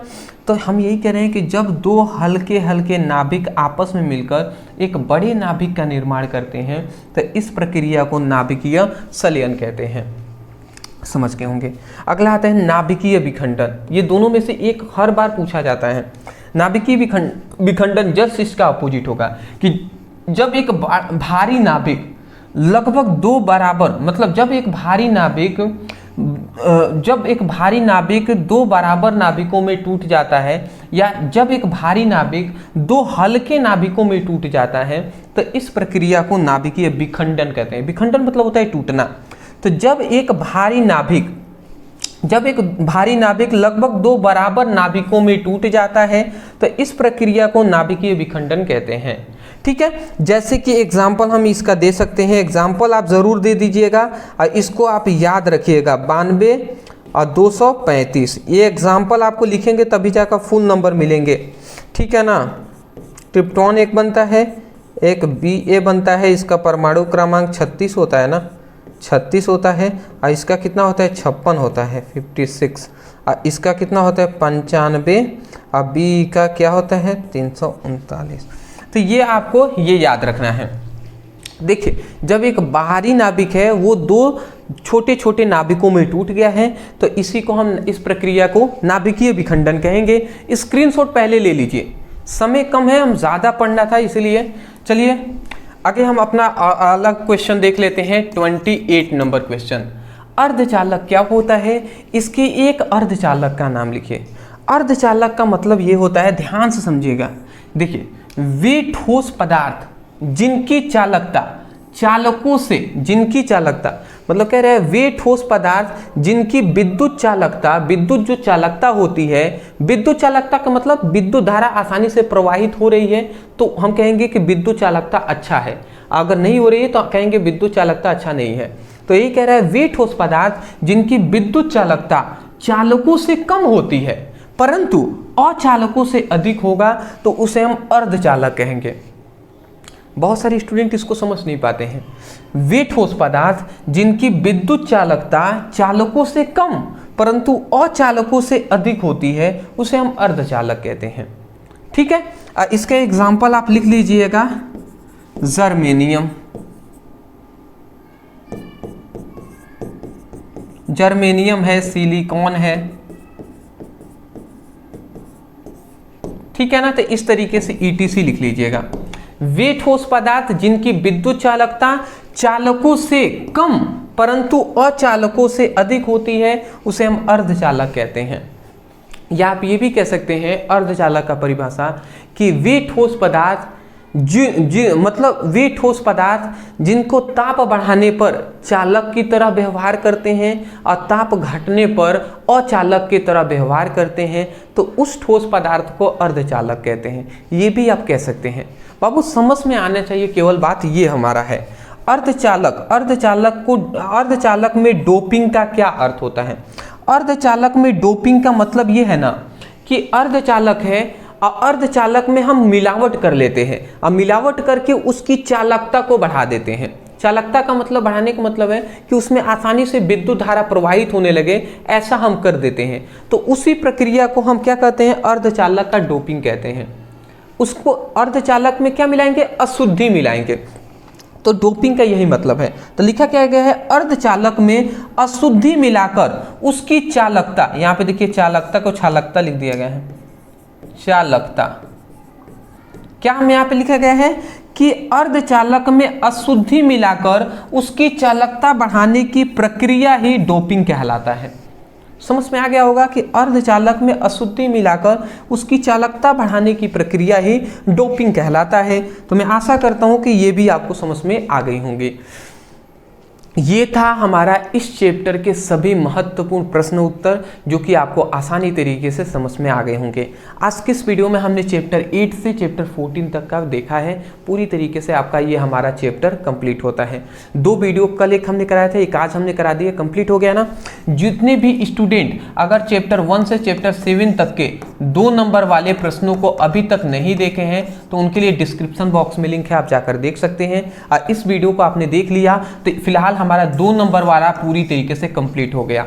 अब हम फिर से, जब हम फिजिक्स नहीं अब केमिस्ट्री के कुछ 3 क्लास चलाएंगे, फिर फिजिक्स से जब हम लाएंगे तो फिर फिजिक्स में अब चैप्टर 1 से 7 तक का अब 3 नंबर वाले क्वेश्चन को हम कराएंगे।